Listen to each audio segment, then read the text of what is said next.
and comparing it to last year's Note 5. Despite what the number says, this is actually the 6th generation Galaxy Note and the direct successor to the Note 5. The Note 7 still retains the same glass and metal design of the Note 5, so they're pretty similar in that regard, but Samsung has made some subtle changes here to make the Note 7 feel a little bit nicer and generally more comfortable to hold. Instead of the flat sides and chamfered edges that we saw on the Note 5, the metal frame of the Note 7 has pretty much been rounded off at every angle, similar to what we saw with the S7 Edge. The Note 7 is also a tad narrower than the Note 5 by 2mm, which may not sound like a lot, but it makes a pretty big difference in how much easier it is to hold and operate the Note 7 in one hand. Even though there's some slight differences in the dimensions, the screen size is still the same. The Note 7 still has a 5.7-inch Super AMOLED Quad HD display, just like the Note 5, and just as you would expect, it looks absolutely stunning. The big difference here is that the Note 7 has a curved edge display that's similar to the screen on the S7 Edge,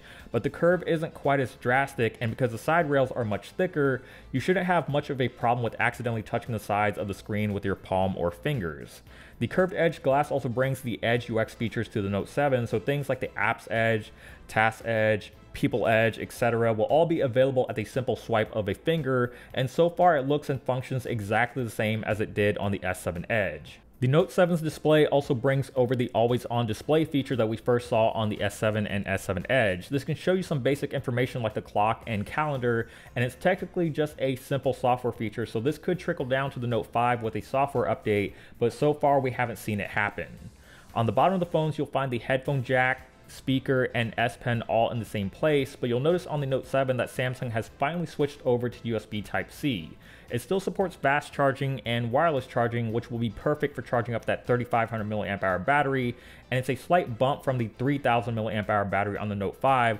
so on paper at least, there should be some improvements with the battery life on the Note 7. Last year's Note 5 came in multiple storage options with no room for expansion, but with the Note 7, the phone only comes in a 64GB version, but micro SD card expansion is back with support for up to 256 gigs of extra storage. The Note 7 also adds water and dust resistance, and this includes protection for both the phone itself and the S Pen. The S Pen has also been improved. It's a little bit shorter, has more pressure sensitivity, and the tip is exactly the same size as one you would find on a ballpoint pen, and all this together results in a much more accurate and precise writing experience. As you would expect, the Note 7 comes with a fingerprint sensor embedded in the home button, the same way it was on the Note 5, but where the Note 7 has the leg up is with the iris scanner, which is going to offer additional biometric security over the Note 5. It uses infrared to scan your eyes, so it'll work in a well-lit room or in the dark, and it can't be spoofed with a photo, so unless you're able to steal someone's eyeballs, the iris scanner is a very secure way of protecting your phone.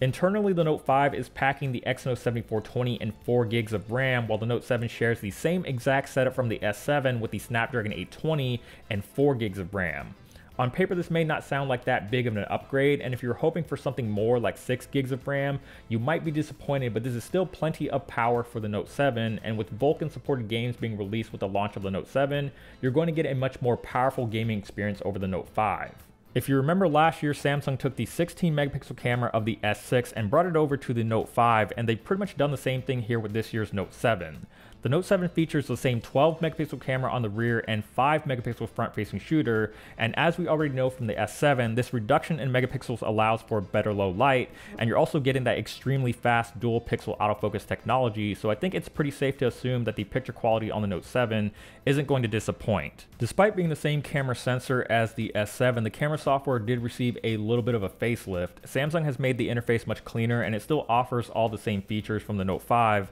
but it's a lot easier to navigate now, especially with one hand, by just using swipe gestures. So you can swipe to the left to get to the camera effects, to the right to access all the different camera modes, or swipe down to switch to the front-facing camera. Both the Note 5 and Note 7 are running on Android Marshmallow, and of course, being Samsung phones, you have Samsung's TouchWiz interface on top. For the most part, the experience is exactly the same, but Samsung has done a little bit of house cleaning on the Note 7, so you'll notice things like the notification shade and settings menu look a little bit more streamlined, and they're pretty minor changes, but it definitely makes TouchWiz feel like a much cleaner experience. Another area that got cleaned up is with the note-taking applications. Back on the Note 5, there were several different apps like Action Memo, Scrapbook, and S-Note, but with the Note 7, all these apps have been consolidated into one app called Samsung Notes to simplify the experience, and it also makes the UI feel a lot less bloaty. You'll also notice that the Note 7 comes with some new and improved S Pen functionality. The screen off memo that was first introduced on the Note 5 can now be pinned to the always on display to let you see what you wrote without unlocking the phone, and the memo is also now scrollable, allowing you to write much larger memos. The Note 7's S Pen can also be used to translate text or images,